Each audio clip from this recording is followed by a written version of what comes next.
Ne dedin? Айтшы. Deyipsiz болып Қазір туалеттің бір жерге шығып кетсек қалай болады? Ау? Bir жерге барып кетсек. Сталды бұл. Ей, Барым, сталдың, сен Ассалаумағалейкум. сталдың, салам алейкум. Ne dedin?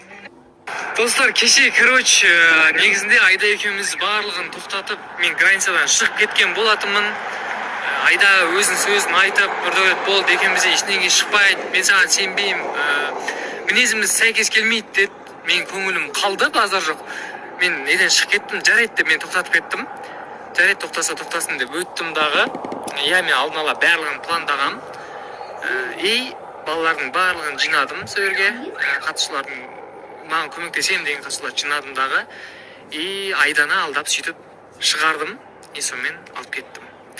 Ал мен қыздың мені сүйетінін көзінен ақ байқадым. Ол сөзінің барлығы, ол маған деген ашу, маған деген бір сондай ыза десем де болады да, андайша реніш қой енді.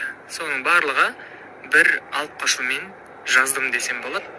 Аллаға шүкір, енді мен жанымда мүлдем ренжітпеймін.